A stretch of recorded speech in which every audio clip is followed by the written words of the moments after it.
Have you ever thought you lived in a haunted house? This is Robert Manni, host of Guys TV, and this week my special guest is Tim Walter. He's a house healer and a dowser. It all starts right here, right now on Guys TV. You can also catch me on KCAA Radio here in Southern California and Guys Radio, my worldwide podcast. Guys TV, Guys Radio. Thanks for your support.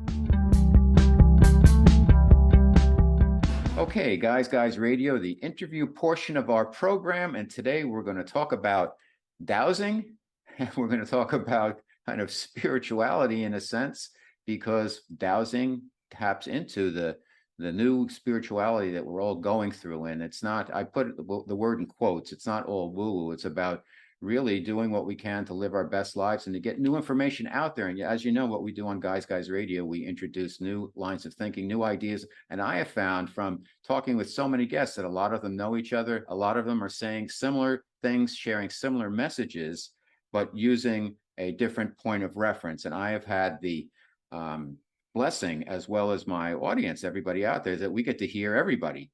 And it's really amazing. So I've got a great guest today. His name is Tim Walter. Let me tell you a little bit about him. For 30 years, he worked in corporate life, as I did, 30 years. He was a video writer, director, producer. And then in the early 2000s, his interest in corporate world and corporate life started to wane because he moved into a house and discovered that there was a ghost there. Now, fortunately, the personality of the ghost was friendly and caring for the family. So this ghost introduced Tim to the concept of earth energy, which eventually led him to establish a network of international house healers. These are highly sensitive people who help others by communicating with the overseeing of the subtle energy fields in our homes and sometimes under our homes. Once aligned with the simple ancient process of focused intention and positive heart resonance, we can ride the waves of great change. The process may be considered reality engineering. It is a spiritual pursuit that seeks to harmonize the seemingly external world through inner practices, and a lot of it relates to underground water systems underneath our homes, etc. And that's why dowsing is important, because you may have seen folks on the beach dowsing, going around trying to find watches or whatever buried in the sand, or people out in the wilderness trying to find water sources. So welcome to Guys Radio. Tim Walter, coming to us from the UK. Thank you very much. That's great. It's a comprehensive introduction, I think, there. But the key thing is dowsing. Yeah, absolutely. Let's keep it simple, because dowsing is a really lovely and simple way to access a heck of a lot of information that you can gain through your intuition. Okay, let's start right there then. I had mentioned to Tim before we got on the air, and for those who are watching on YouTube or Rumble, I'm holding up my pendulum, and I use this every day. What I do is sometimes I'll just work with it, and I hold it over my hand, and I tell it to stop, and then I'll tell it to go vertically or horizontally for about a minute or two each way, and then I let it go to each, I say thumb, and it goes to my thumb, which is doing right now. And I do that for a while, and and I go through each finger, and I go back, and that seems to enhance my practice, and supposedly it helps you open up your third eye. The other thing I do is I go around, I eliminate things through intention. See, it's already going in a counterclockwise direction. And then when I want to bring in divine white light, it'll start to go the other way. And here it is. For those who are watching, they can see it. Tim can see it, but trust me, it's going in a clockwise direction. So that's how I dowse. There are various forms. So talk to us, Tim, about what is dowsing and what are some of the different ways that you dowse and people can dowse to improve their lives.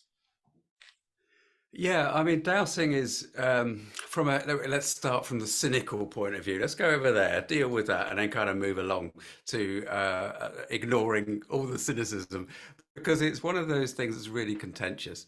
And when I first started putting videos up on YouTube about dowsing, I was frankly terrified about the amount of trolling I was going to get, and the sort of comments of nonsense you're doing. And to be honest, to start with, yeah, there were a fair few of those.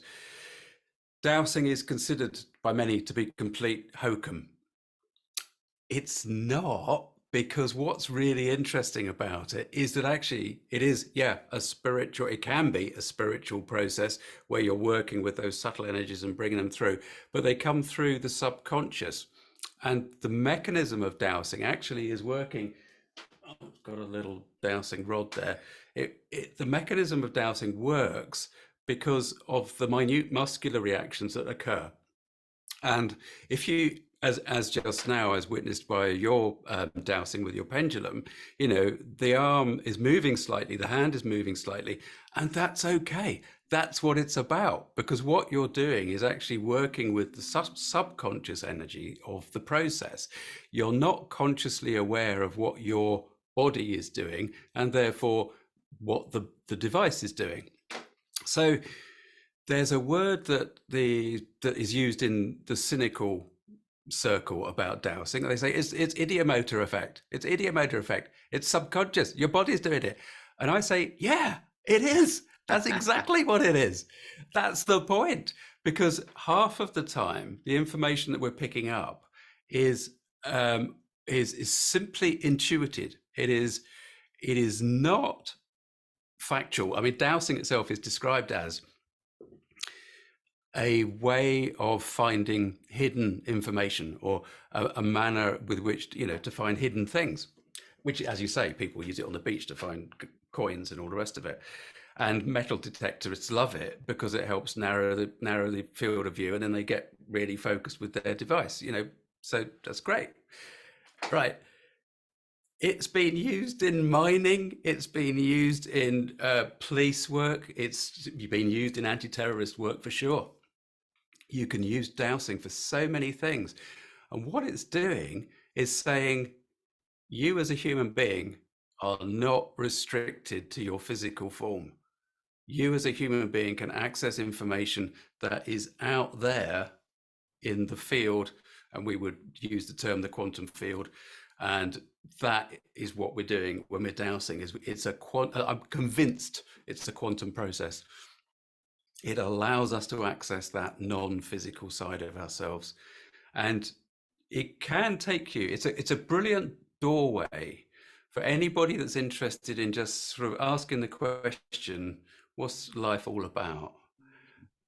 If you just pick up a little bit of wire or soldering rod and bend it into the right angle, as typically like this, and simply ask your first dowsing question, which is, am I standing up? And you'll get a response that is either like, that is falling away, that's a no for my response, and it would go this way for a yes, which is a yes. Simply getting a response from the rod to start with. And then what you can do, which is really exciting when you actually get to the stage of trusting your dowsing responses, what you can do is actually look for and ask the universe to be shown the most positive earth energy center in your home. And you will be guided. If you're holding a rod in a living room or a sitting room or an office or something like that in your home, you can just follow the rod and it'll take you to a spot. And if you've got two rods with you, they'll cross at a certain place. And that will be the most positive, beneficial earth energy power center in the home. Now, what that does, and I'll stop in a second and let you ask a question, but what that does, that earth energy power center is important because it's what we would consider to be the hara of the home. It's the focus. It's like a chakra point on the body. And if you were to meditate at that spot, then it actually enables the meditation to be more flowing. It's like if we want to use the term, the veil is thinner at that point. It enables us to get into an altered state of consciousness quicker, more easily, more securely, if you like. And so this is why it's a very, very simple thing to do, and it's a lovely door opener. And as soon as you can achieve that and experience that, it really opens a whole raft of questions that you can then start to ask about the nature of life, the universe, and absolutely everything. Which I have. So let's get to it. Let's get more. Tim Walter, my very special guest. We're talking about dowsing, and we're so into it and Tim's passionate about it. So let's keep rolling. So when I use one of the things, and we'll have a conversation here. One of the things I do when I dowse, I will ask questions, and I would phrase it as, and I learned this by a gentleman named Raymond Grace. I'm not sure if you're familiar with him, but he lives in I don't know, West Virginia or someplace like that, out in the woods, and he's well known for his dowsing. What he taught me about the pendulum, as well as a woman here in the San Diego area, Laura Cielo, in terms of first how to train the pendulum if you're going to use that, and that would be give me a yes, give me a no, and then I did that, and then I did it again at a separate time to make sure that nothing was messing with me, like some malevolent energies. And I asked for divine gods or spirits, white light of protection while I do this, and make sure my keeper, if you believe in all of that, was there. So I make sure I get the right information. Then what I did would be asking questions like, after going through my practice about my intention of eliminating certain things, bringing in certain things, I would then, if I had a specific question, like, should I work with this person? I ask, what would be the result of my working with this person or moving to this area? And if I get clockwise, which had been determined to be the positive response, I would follow it there. And if it was negative, it would go the other way. And that's been pretty darn accurate, I've got to say. So my first question is, are these methodologies familiar to you, Tim, and you want to expand on that? And also, when you're talking about rods, could you describe them to people, and how do you pick out a rod? Okay. So you described a methodology that is quite common to follow, to be when you're learning, to be taught it, and that is one where you are. Let me just get my pendulum, which is just out of reach. So Tim's reaching for his pendulum. There you go. So you don't just use the rods then. Do you use also? No. Okay. Yeah, I also use a pendulum. Okay. So when I'm using a pendulum, I tend to use it on a very short chain so that it actually responds quickly. So that because I'm very impatient, and if I'm sitting around doing this, it drives me nuts. I want to get an instant reaction, so I use a very short chain. That's really for the house healing work that I do. What I was saying about learning was that, yeah, there's a very strong school of thought, and there's a lot of dowsing instructors that will say, yes, you must program your pendulum. You must tell it to get to that clockwise rotation. This is yes, and equally you would go would go with an anti-clockwise for a no. Now, that's brilliant. That's a great way of doing it. What that means is that you're putting your intention into the process, and you're becoming the master and in control. The other way of doing it, which is actually the way that I tend to do it, is to simply suggest that people relax into it and recognize the thing has the thing being connected to the universe has a mind of its own and will behave as it wishes to. Now, obviously, the important thing is that you're getting consistent yes or no. So what you don't want is want your pendulum sometimes deciding that anti-clockwise is a yes, and sometimes it's a clockwise is a yes. Right. I mean, that's a recipe for absolute chaos. So you have to make sure it's consistent. But I tend to just when introducing people to dowsing, just to allow them to kind of just flow with whatever their instrument is doing. And wants to do, and get them to actually really regard it as almost like a living being, almost like a pet. It's part of you. It's a loved thing. And one of the things actually with a pendulum, when you get it, first of all, is to actually clear it with intention before you even start to use it. Just literally ask upstairs to clear it. Visualize something like a white light or a net of light and love and that sort of thing, but clear it, take away all of the trials and tribulations. I mean, it's a lump of earth, a lump of rock that's been drilled out, polished, rattled around, sent through the post. It's had a heck of a journey to get to you. So give it a bit of love to start with. And then grow with it and love it and treat it like a conscious thing of itself.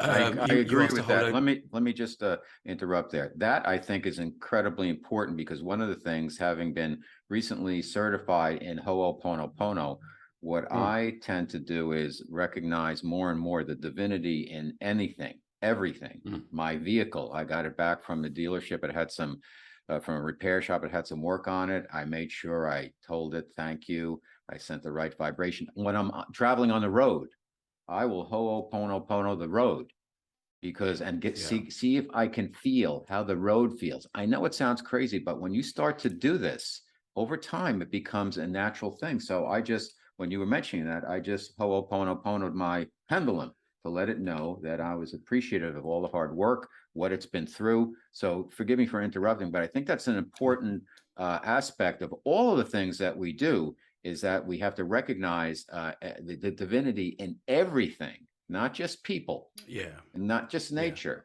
but everything, the pencil, your computer, whatever, and Mm. send it the right vibrations. Because it's in Yeah. the quantum field. It's exactly that, exactly that. It is actually the structure of reality. So it is that absolute experience that we have. So it is really, we are living as sacred beings in a way, without getting too pompous about it. And part of the key is actually not to get too po-faced about it and to be too serious and rigid about it all. Is actually that I had a mentor for some 7 years, Hamish Miller, his name was. Maybe talk about him shortly, but he always said there's a lot of humor in the universe. The universe is full of humor, and it wants us to enjoy being, experiencing it and experiencing being alive in this in this realm, right?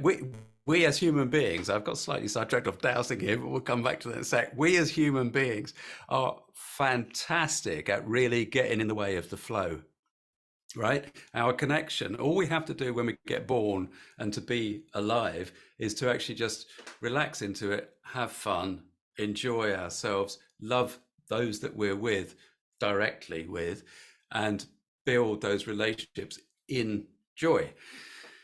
We don't. God, do we not? We just put so much crap in the way to actually make it so difficult. We get burdened down by the guilt of what we're brought up with.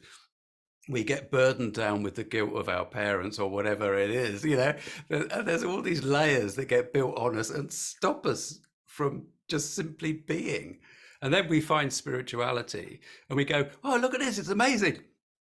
Well, yeah, it is amazing, but it's the most simple and easy thing to relax into and Let, allow. let me build on that. I think what you're saying is, and correct me if I'm wrong, Tim, and Tim Walter, my special guest on Guys Radio, is that we have all this data, all this memory that gets in the way of everything. And if we can clear the memories out of our predetermined reaction to everything, then we can let the universe, if you will, for lack of a better term, the universal energy flow through us and direct our lives in a way that will be very beneficial to us. But we keep getting all this data in the way. And that's why in the practice of Ho'oponopono, it's about eliminating always cleaning. And I Yeah. think it has a lot of resonance with what we're talking about today. Tim, let's take a step back for a second, because people out there are probably saying, well, what's with the house and the ghost? So how did this all begin for you? How did the ghost come Yeah. to you? What type of communication? And how did you know it was benevolent? Yeah. Okay. So in 1998, my wife and I decided we would move house. We were living in the busy southeast of England. We were sort of right on the edge of the suburban sprawl of London. I was, well, working in the corporate world, as we said, getting completely stressed. Living in the southeast, which was really crowded, so getting anywhere on the roads was painful because of the amount of traffic. So I was kind of heading for what I felt was like I'm going to explode. So we said, right, let's clear out of here and go somewhere quieter, more rural. And that's what we did. We went over to the Welsh borders, which is the other side of the country. Now, we bought a house in a village, but the house itself was it was magnificent. but it was right on a main road. So it wasn't like a rural idyll, right? It was quite a busy kind of frontage, but it was a gorgeous, big Georgian townhouse. But the people that were living in it at the time, they were they'd been doing it up. It was a project, and they got halfway through it, and kind of they'd had to sell. So when we moved in, it was a half done house, right? So there was quite a lot of work to do on it, and part of the house was kind of like a dogleg building out the back of it, and that had been used as a storeroom by the previous owners, and it had also been completely so neglected that not only did it not have any natural daylight coming into it, but it also had the overflows from the 3 toilets in the house were directed into this space, which is in the house, right? So this space was dark, it was neglected, the local neighborhood cats would come and crap in the corner. It was horrible. But also, as I later discovered, some members of my family, like my mother-in-law, for example, simply refused to go into that room because she said, I'm not going in there. I'm just not going in there, because it felt so horrible to her. I just thought it was not decorated and a bit crappy. She felt a bit more. So what happened was that as we lived there for, we probably lived there for maybe 18 months, 2 years perhaps, and things, they were what you would really consider to be actually quite normal things, but things like flickering light bulbs, they would go through sessions of flickering, and then you think, oh, what's going on there? TV would go on, turn off, turn on again. I mean, again, we had CD players. There was the CD player would turn off, turn on again. I would be using tools to be decorating, like a hammer. I'd put a hammer down, turn around, turn back again. It had basically vanished. It was that sort of thing where you got vanishing implements, or things just disappearing like keys, that you think, well, what's going on here?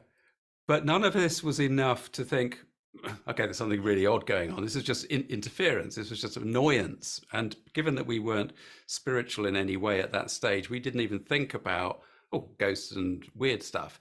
It was just like, what the chuff's going on? We're going to have to get an electrician in to look at the lights. And, we sent the TV off to get it repaired. And the repair guy was like, what the hell have you done to this TV? You think, well, we haven't done anything, but blah. Now, also adding to that, what was happening in my reality was that I was starting to see dark shapes in my peripheral vision. So I'd be walking around the house and there would be like, whoa, something went by. But it was so brief and so ephemeral that I would just think, oh, I just imagined that again, Didn't even occur to me to sort of go to a GP or a doctor and think, well, I'll get my eyes checked. It was just like, oh, I don't know what that was, but it doesn't matter. And then one day I was in the kitchen and I put my hand out to pick up a cup of tea, just put my hand out to pick it up. And here, right alongside my hand, arm and hand, was another arm and hand mimicking my action. And it appeared, I saw it, it was out here. It wasn't in my inner vision. It was out here next to mine. Briefly, it was like for a beat and gone, and then gone. And I froze and thought, oh, what's that? What is that? What is that? Again, I went instantly to my imagination. So, okay, my imagination, fine. We were getting some work done on the house, and the builders had come in to give us a quote. And this old guy, this builder, he basically said, Tim, this is a lovely house, but I think you need to get it spiritually cleared. And it's like, that was the first time I'd ever heard this phrase, spiritual clearing. And it came from a builder. And it's like, this is, this was the most unlikely person to be talking about spiritual clearing that you could imagine. So basically, he said, actually, I know exactly who you need because my wife does this sort of thing. And so therefore, on a Sunday, we had his wife and a couple of her friends. So 3 ladies turned up and I say every time I recount this story, it was like the 3 witches of Macbeth coming in to speak. It was like this wonderful entrance of these 3 lovely ladies. But they came in with dowsing rods. And that was really one of my first experiences of dowsing. And what they did was they started asking questions of the space, and basically they followed through and went round to the back, the room at the back, and there was various mutterings and conversations and agreements and not with the dowsing rods.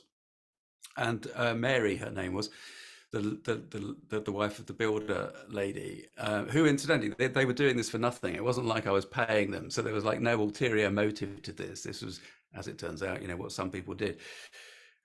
So she announces it's like you've got a guardian energy here. You've got two dragon lines crossing, but you've got a guardian energy here, and it's her that's been trying to get your attention. And we're like, me and my wife were like, okay, what's that? What's this? What is this? What is this? And Mary, this lady, she said, okay, so so she's here. Look, look. I'll show you where she is. And she moved in with the rods, and the rods crossed, and you think, oh, okay, fine. And then there was a conversation that took place between Mary and this as entity, I was thinking, right? Yeah, I was thinking of her as Ghost, right? Mm-hmm. But as we later, her name actually was Jane. Did she live there before? Jane was a previous. Yeah, Okay.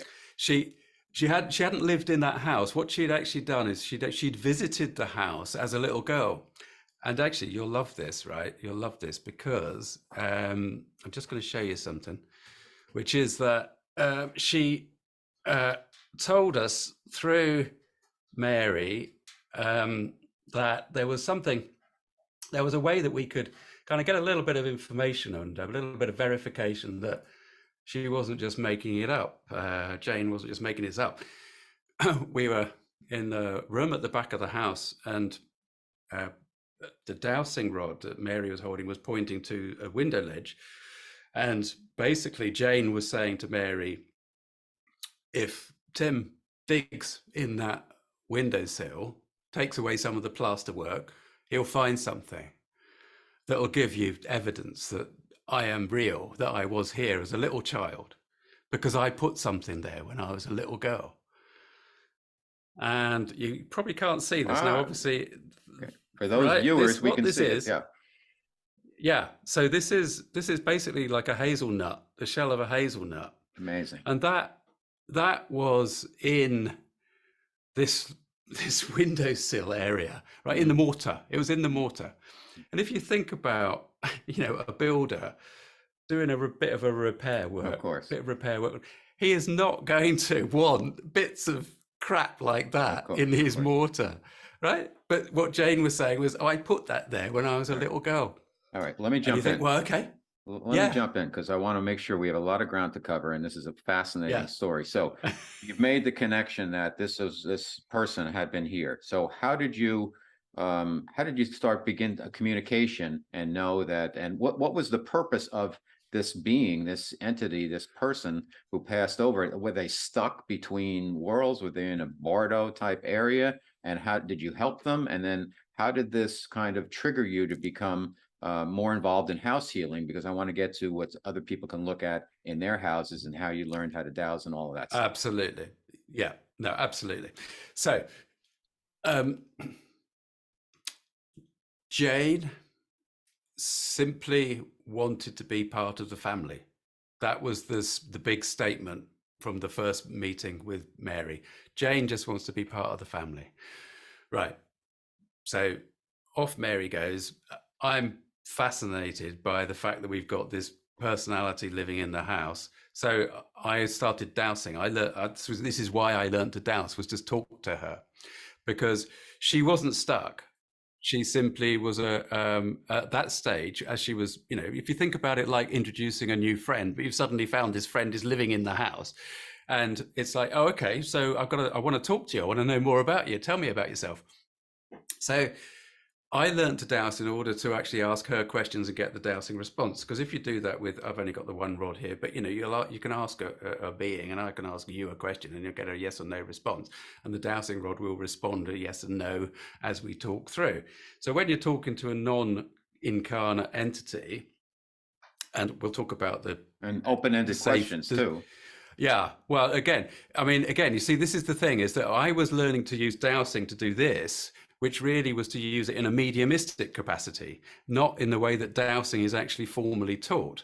Because, one is taught formally that dowsing gives you a yes or a no response. What I was doing was using it in the way that I'd seen Mary use it in a conversation and getting just a simple response from this. But what was happening was that I was hearing internally the responses from Jane and getting an impression of what was going on. So I was effectively using the dowsing as a key to slightly shift my consciousness to a different kind of vibe in order to be able to communicate with her. Matching her frequency, so to speak. That kind of thing, yeah. I mean, and it has to be said that really she would have been doing all the work because I would have had no idea. So I was just allowing whatever natural sensitivity I had at the time to fluctuate to her, but she would have been working hard to keep that conversation going. So over time, how did you communicate with her, and what was kind of did you stay in that house? Is she somebody you stay in contact with, and she's part of your life and impacts your work and basically we lived in that house for 15 years. What happened as far as I was concerned personally was that it was the start of a self-development progress that I'm still on. I'm still work in progress. I still want to work on myself. I still want to develop different ways of seeing the world and interacting with different energies of space and people and all the rest of it. So Jane had no desire or need to move on, to cross to the veil, because she'd already done that. She'd chosen to come back. She'd chosen to take on this role that she was, we were then sharing.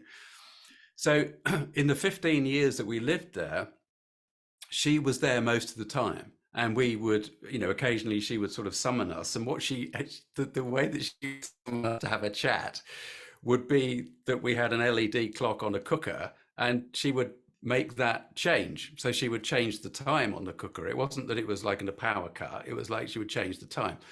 And it was like, we better go and talk to Jane. So we'd go and have a chat to Jane.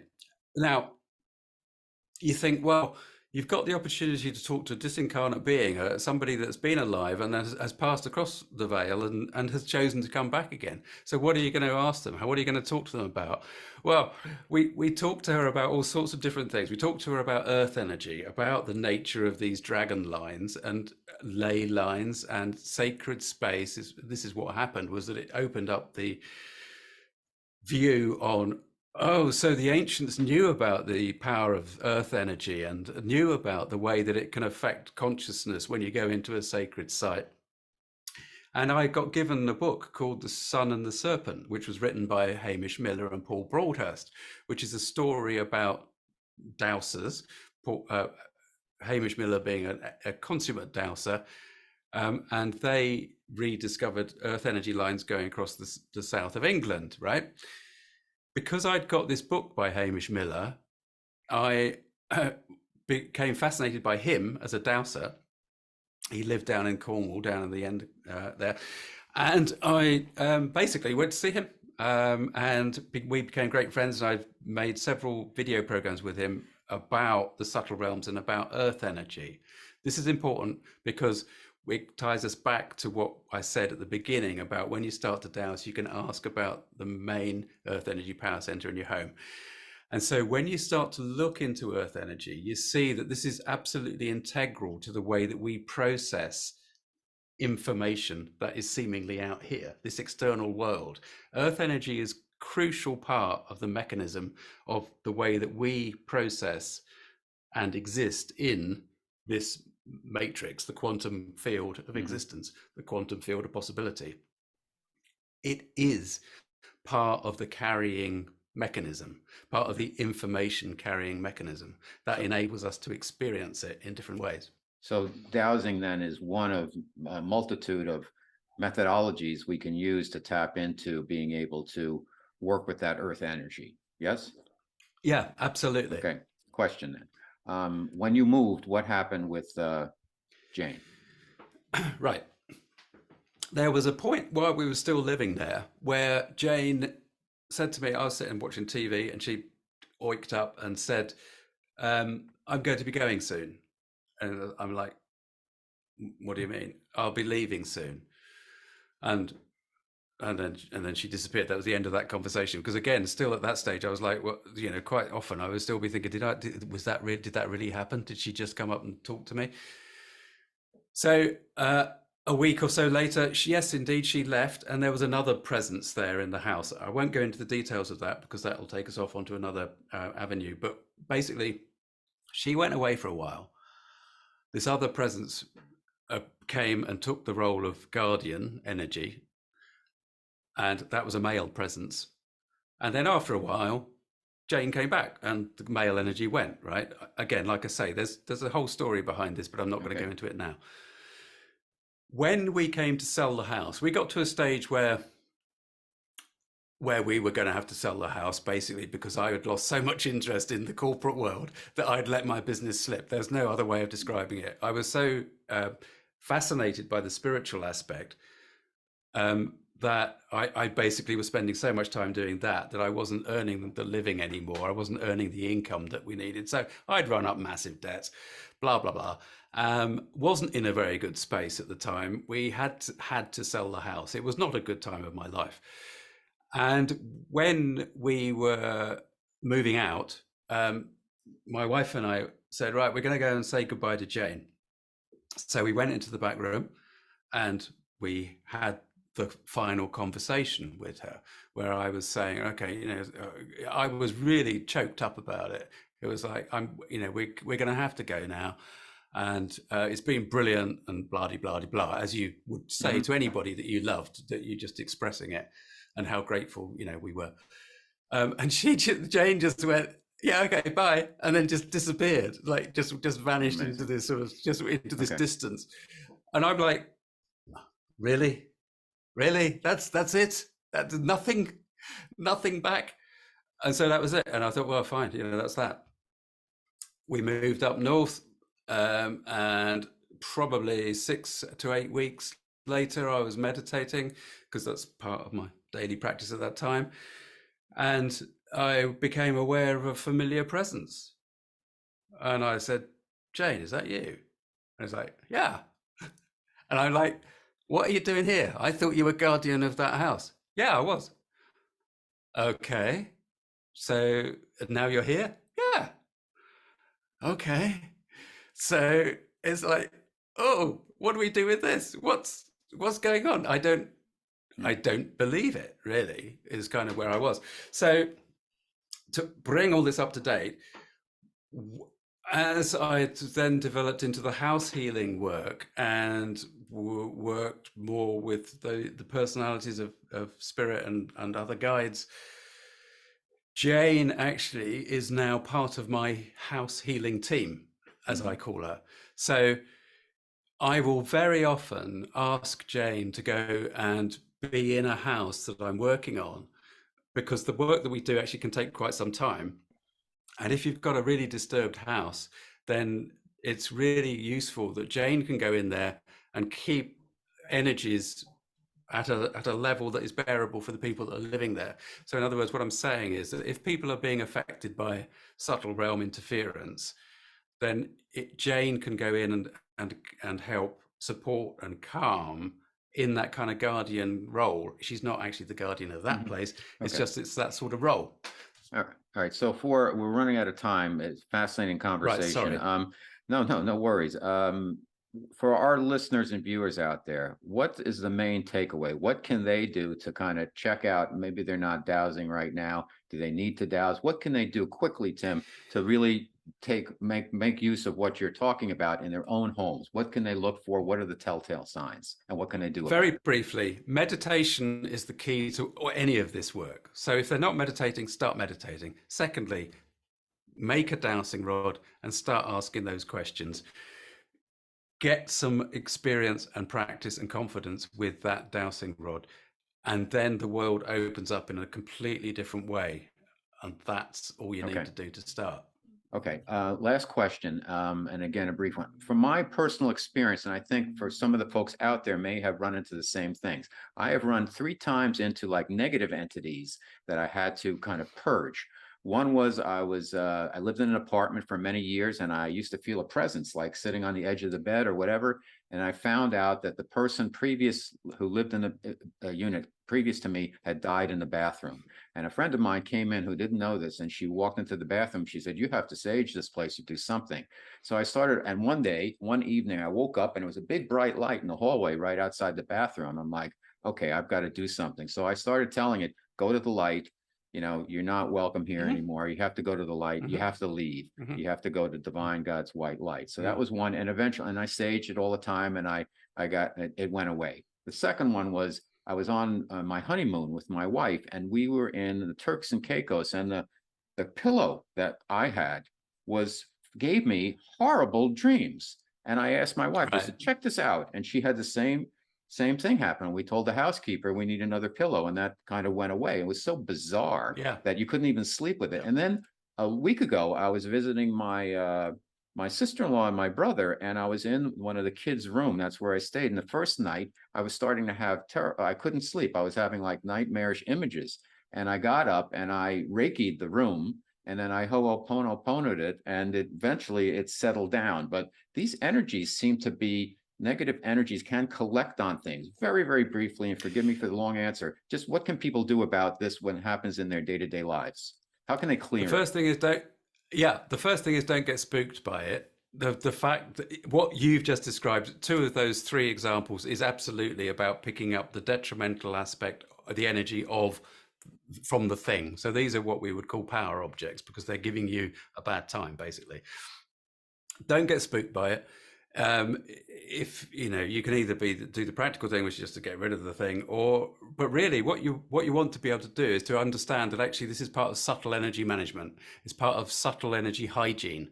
It's just a way of realizing that where you are now, where we all are now, and increasingly this will be the case, is that we are far more sensitive to the subtle energies and the subtle impacts that are around in our environment. And so we have to learn to work with them, which is we use our intent when we ask upstairs, and we do it from the highest possible place, and you ask it to be cleared. So with the pillow, you could have cleared it. You could have asked that to be cleared and taken away. So take away all the crap, take it all the way to the light to be processed for the good of the universe in the future as appropriate under the laws of grace. That object then is cleared of the energy that was detrimentally affecting you. The lesson is stuff's changing. It's going to get weird, and it's going to get weirder. So subtle energy management, subtle energy hygiene is the key. Okay, great. I want to have you come back again. We'll do another segment. We'll focus on one or two different things, the water under homes and things like that. I think it's really important. Where can people find out more about you? I know you've got a lot of great YouTube videos. Tell our audience where they can learn and see more of you, Tim. Certainly, the YouTube channel is a great place to start. That's simply go to YouTube and put a search for Tim Walter, Walter, Tim Walter Dowser, Tim Walter House Healer. That'll find me. Otherwise, you'll get a German football coach, and he won't be very helpful. He won't really give you the answers you want. Or www.knightsrose.com. So that's KNIGHTS. Got it. Rose, as in the flower. All right, terrific job. Fascinating subject. We can go on and on, so I hope we can do it again. Thanks for being on Guys Radio and educating me and our listeners all about how your experience has been with dowsing and some of the things we can look out for on our own. If you enjoy the guests and content I bring you each and every week to Guys Radio and TV, please support us by subscribing to our channels. Thank you.